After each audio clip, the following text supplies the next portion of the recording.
اعوذ باللہ من الشیطان الرجیم بسم اللہ الرحمن الرحیم۔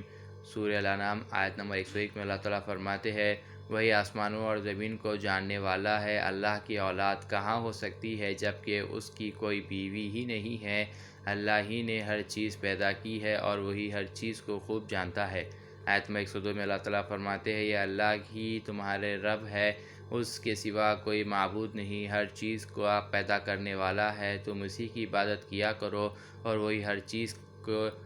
چیز کا کام کرنے والا ہے۔ آیت نمبر 103 میں اللہ تعالیٰ فرماتے ہیں، آنکھیں اس کا احاطہ نہیں کر سکتی، یعنی اپنی جو آنکھیں اللہ تعالیٰ کو نہیں دیکھ سکتی، وہ سب آنکھوں کا احاطہ کر سکتا ہے، یعنی اللہ تعالیٰ سب کو دیکھ سکتے ہیں اور وہی بہت باریک بین باخبر ہے۔ آیت نمبر 104 میں اللہ تعالیٰ فرماتے ہیں، تمہارے پاس تمہارے رب کی طرف سے حق بینی کے ذریعے پہنچ چکا ہے۔ جو دیکھا کریں گے وہ اپنا ہی فائدہ کریں گے، جو اندھا رہے گا یعنی جو نہیں مانے گا وہ خود ہی نقصان اٹھائیں گا، اور میں تمہارا کوئی نگرانی نہیں ہوں۔ آیت نمبر 105 میں اللہ تعالیٰ فرماتے ہیں، اور اسی طرح ہم اپنی آیت کو صاف صاف بیان کرتے ہیں کہ وہ کہے کہ آپ نے پڑھ لیا ہے اور ہم اس کو دانش والوں پر ظاہر کر دیں۔ آیت نمبر 106 میں اللہ تعالیٰ فرماتے ہیں، آپ خود اس پر چلے جو آپ کو وحی کیا جاتا ہے، آپ کے رب کی طرف سے اللہ کے سوا کوئی دوسرا عبادت کے لائق نہیں ہے، اور مشرکین کی طرح خیال نہ کرے۔ آیت نمبر 107 میں اللہ تعالیٰ فرماتے ہیں، اور اگر اللہ چاہتا تو یہ شرک نہ کرتے، اور ہم نے آپ کو ان کا نگران نہیں بنایا اور نہ آپ ان پر مختار ہے۔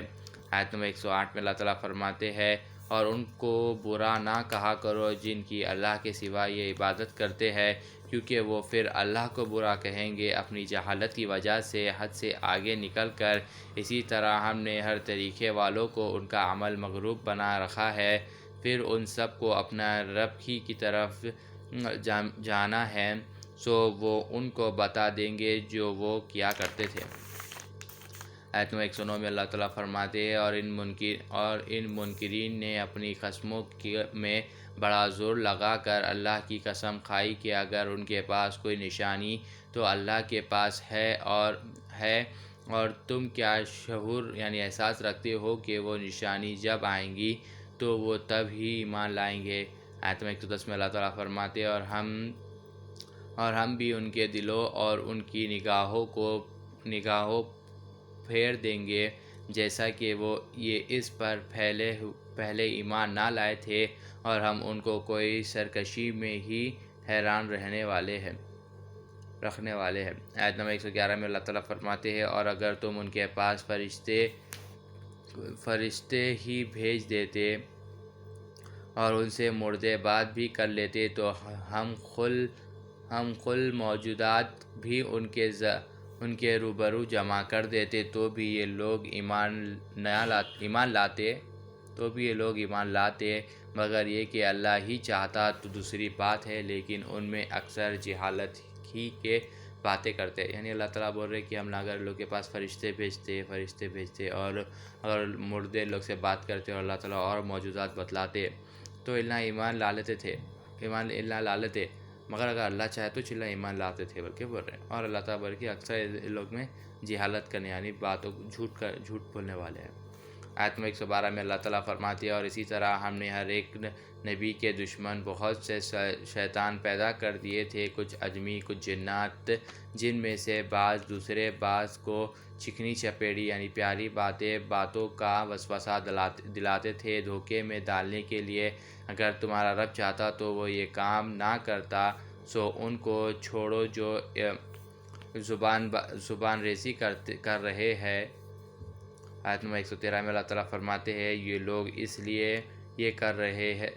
رہے تھے کہ ان کے دل کو آخرت پر یقین نہیں رکھتے، اس طرح مائل ہو جائے اور اس کو پسند کر لے اور مرتکب ہو جائے ان کاموں سے جن کے یہ مرتکب ہو رہے ہیں۔ آیت نمبر 114 میں اللہ تعالیٰ فرماتے ہیں، تو پھر کیا میں اللہ کے سوا دوسرا کوئی منصف تلاش کروں جبکہ اس نے تمہاری طرف واضح کتاب نازل کی ہے، اور اہل کتاب خوب جانتے ہیں کہ یہ کتاب جو تمہاری طرف نازل ہوئی ہے برحق ہے، تو تم شک کرنے والوں میں نہ ہونا۔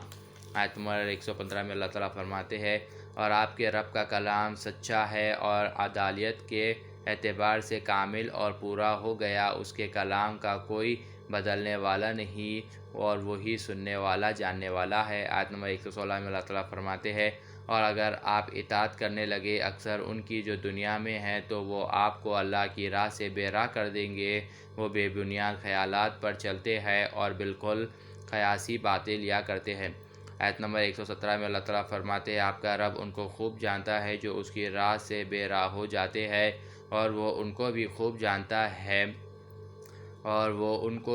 جانتا ہے جو اس کی راہ پر چلتے ہیں۔ آیت نمبر 118 میں اللہ تعالیٰ فرماتے ہیں، اس میں سے کھایا کرو جس پر اللہ کے نام لیا جائے اگر تم اس کے احکام پر یقین رکھتے ہو۔ آیت نمبر 119 میں اللہ تعالیٰ فرماتے ہیں، وہ کون سی چیز ہے جو تم کو روکتی ہے کہ وہ چیز بھی نہ کھاؤ جس پر اللہ کا نام لیا جا چکا ہے، جبکہ اللہ نے صاف صاف بتا دیا ہے کہ کون سی چیز تم پر حرام ہے، اور وہ بھی سخت ضرورت کے وقت حلال ہے، اور بلا شبہ بہت سے آدمی اپنے غلط خیالات پر